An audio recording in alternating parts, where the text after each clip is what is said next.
Hello, Transformers fans. It is Speedball Harlan today for you guys. I have for you not the first nor the second, but the fourth seeker of the Flametoys Furai models line, and it is Acid Storm, which was an interesting surprise, guys, because when this was announced, it was announced just randomly, guys. We had no knowledge about him coming about, and there you go, we had him. Oh, and a quick note.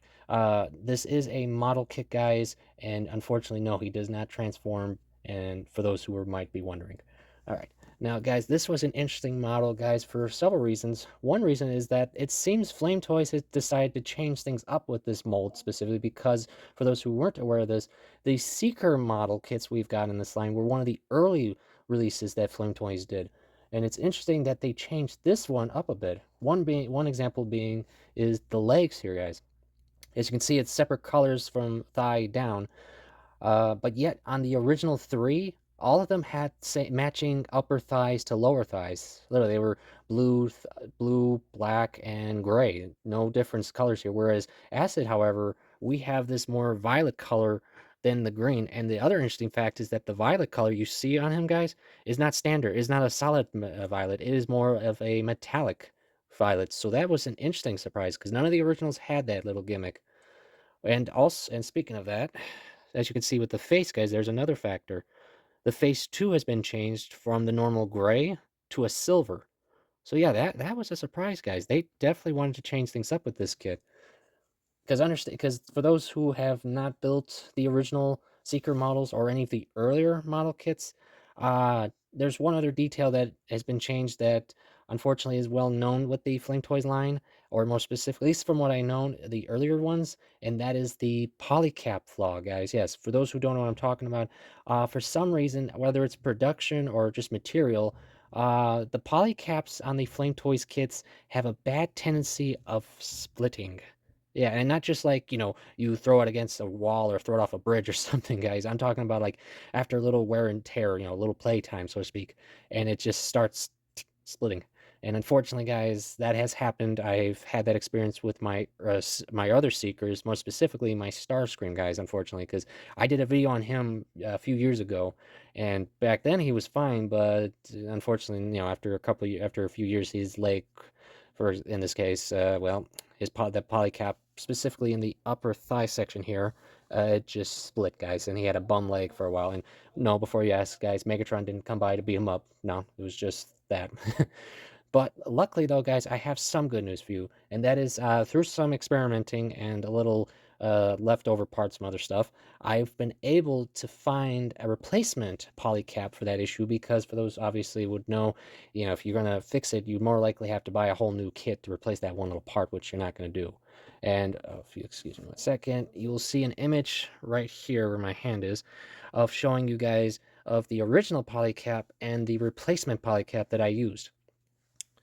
Because I've at least figured out why the thighs in that of the Seeker mold's polycaps are flawed, guys, and that is the way the peg was designed on the body. It has like a cone-like shape at the end, guys. So when you're putting the polycap on, it seems to stretch that polycap, and unfortunately, that's where, well, apparently, it just stretches so much that after a little play with it, it just naturally snaps, which, it's a bummer. But that seems to be one of the flaws why they snap, guys, is that when the polycap is stretched. And unfortunately, guys, this is not uncommon with a number of their models. I mean, it's not horrible, like the whole thing will fall apart, guys. It just seems to be like some certain polycaps of certain molds will just, have this issue. I've heard a few like with the IDW Megatron, I have heard a few people with like the waist polycap seems to have issues. I've heard things here and there, guys, about it. Not so much though with the newer ones, though, guys. I haven't really heard much about those ones. So it seems they are improving, guys, and I can confirm that with Acid here because in the original manual for the original Seeker kits, they had a polycap part for the thigh section here, but for Acid Storm, however, that polycap has now been swapped with a plastic cap. So that does mean, guys, that you don't have to worry about the stretching effect on the thighs. So that is good. That means they've decided they have learned from their mistakes. So that could mean that other molds that have had these issues, they may redo as well, guys, with this new style of caps, which would definitely be helpful because as you can see, I'll show you right now, it holds pretty well. If I move the armor. It's actually quite tight, but that's good in this case. And yeah, that's as far as he can go up because he bumps into his armor. And go that far back as well. But those who don't know, his tail fin here does have articulation, and of course, you can double bend his leg. So that's pretty good. And since we're talking about articulation, let's move the wings back for a second because you can do a full 360 on the arms. Same with his wrists. And it's a ball jointed hand, so of course you can do the full spin right here. And of course he has a natural bend at the arm. Go all the way up. So that's good there. And yes, as you can see, the gun has some articulation as well. You can spin the whole way around if you want. Oh, and the elbow setup here does have a joint that allows you to move in and out. And as you can, of course, see with the wings, you can fold them all the way back, all the way out. And because they're on a peg, you can swivel them. I don't know what pose you'd put them in, but there you go. And as for waist, it's on a ball jointed setup. But first, you can see he can bend all the way that way, all the way that way. And he can break his back. Why not? And well, due to the this section, you can only go so far forward. So yeah, there's that. But it does have articulation, so if you wanted to stick it outwards or not, you can. There's that. And of course, head does have a front and back. And of course, you can twist his head all the way around, like in one of those horror movies, just for fun. Why not? And lastly, he has some articulated points for feet wise. They can go. Let me see. Oh yeah, that's right. They can bend all the way up. So yeah, you can give him a stub toe. Why not, right?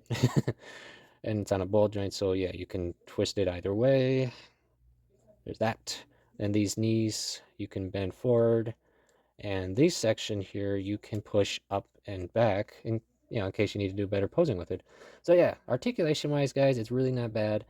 I like it. It definitely gives you guys opportunity for cool poses. I love that about this mold.